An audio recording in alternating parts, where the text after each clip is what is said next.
अस्सलाम वालेकुम dear student. आज मैं आपको एग्ज़ाम में अच्छे मार्क्स हासिल करने के लिए कुछ टिप्स दूंगी।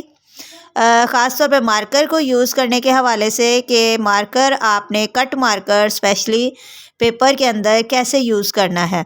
तो ये वीडियो तमाम क्लासेस के बच्चों के लिए है, लेकिन ख़ास तौर पे ये 9th 10th के बच्चे जो बोर्ड एग्ज़ाम जिन्होंने देना है उनके लिए है। लेकिन 6 7 8 के बच्चे भी अगर इस वीडियो को गौर से देखें उनके लिए भी ये बहुत ही हेल्पफुल साबित होगा, क्योंकि पेपर्स में आपने क्या लिखा है ये तो बाद में जब कोई एग्जामिनर पेपर आपका पढ़ता है तब पता चलता है, लेकिन जो पेपर की लुक है वो सबसे पहले कि पेपर आपका दिखने में कैसा लग रहा है, वो इम्प्रेशन जो कहते हैं, इंग्लिश में कहते हैं first impression is the last impression.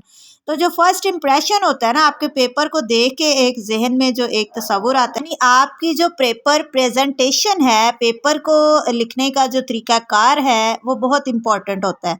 तो अगर आपने अच्छे तरीके से थोड़ा लिखा होगा बेशक, लेकिन अच्छा लिखा होगा तो वो एक अच्छी लुक उसकी आ रही होती है। इसके कि आपने बहुत सारा लिखा हो लेकिन उसकी समझ ना आ रही हो, उसका कोई सर पैर ना हो, बेतुकी चीज़ें इधर उधर आपने लिखी हों, तो वो उसकी इतनी अच्छी लुक नहीं आती है और उसका कोई इतना अच्छा इम्प्रेशन चेक करने वाले के ऊपर नहीं पड़ रहा होता।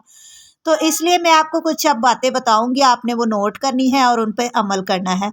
तो सबसे जो पहली अहम टिप है वो है मार्कर का इस्तेमाल करना सीखें, यानी कट मार्कर का आपको सही इस्तेमाल करना आना चाहिए। तो पेपर हल करने के लिए ये मार्कर आपके पास होना लाजमी है। एक तो आपके पास 604 और 605 ब्लू मार्कर होने चाहिए, 2 मार्कर। तीसरा आपके पास 604 ब्लैक मार्कर होना चाहिए। वो किस लिए कि चंद मखसूस हेडिंग्स, कुरानी हवाला जात या डायग्राम वगैरह जब आप बनाते हैं तो उनके गिर्द ब्लैक कलर का बॉक्स बना दिया करें, तो उसके लिए आपके पास काला मार्कर भी होना चाहिए। इसके अलावा एक और 605 मार्कर आपके पास कट मार्कर होना चाहिए, जिसके ऊपर आपने एक और कट लगाना है ताकि उससे आप जो है वो डबल लाइन लगा सकते हैं।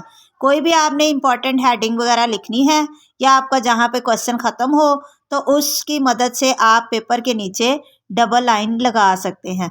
तो टोटल आपके पास 4 मार्कर होने चाहिए पेपर के दौरान।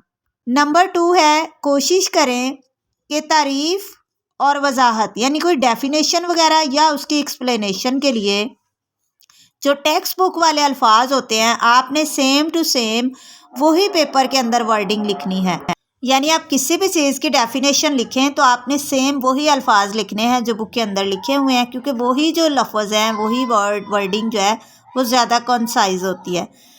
उसके बाद नंबर 3 है कि हमेशा अच्छी कंपनी का ब्लू इंक पेन इस्तेमाल करें और कोशिश करें कि जिस पेन से आपने साल भर प्रैक्टिस की है वही पेन आप पेपर में इस्तेमाल करें, क्योंकि अक्सर ऐसा होता है कि बच्चे पेपर वाले दिन नया पेन ले जाते हैं, तो वो जो नया पेन है वो उसमें रगड़ वगैरह होती है, कुछ फ्रिक्शन होती है, उसको लिखना ज़रा थोड़ा सा उससे आपकी स्पीड कम हो जाती है। तो आपने जो पूरा साल पेन यूज़ किया है आपने वही पेन जो है वो पेपर में लेकर जाना है, क्योंकि लिखते लिखते वो काफ़ी सॉफ्ट हो चुका होता है और उससे आपकी स्पीड अच्छी आती है।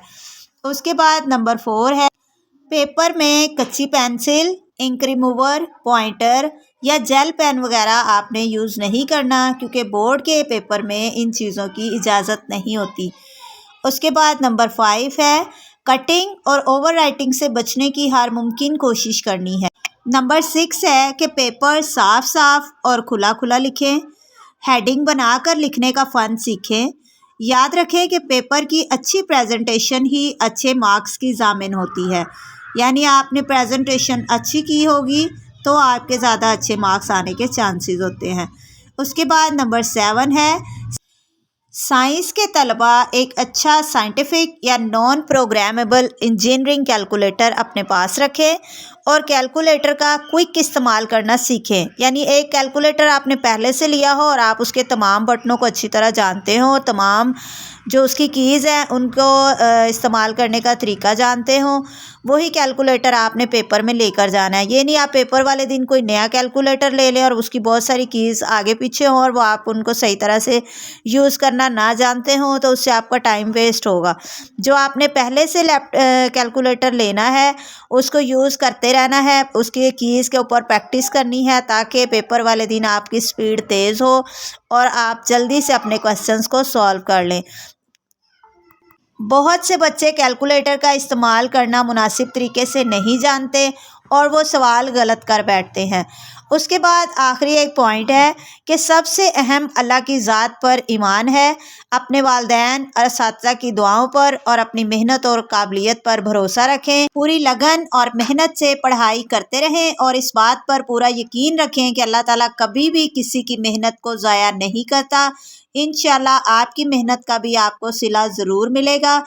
तो मज़ीद ऐसी वीडियोस के लिए मेरे चैनल को ज़रूर सब्सक्राइब करें। मिलते हैं नेक्स्ट वीडियो में, तब तक के लिए अल्लाह हाफ़िज़।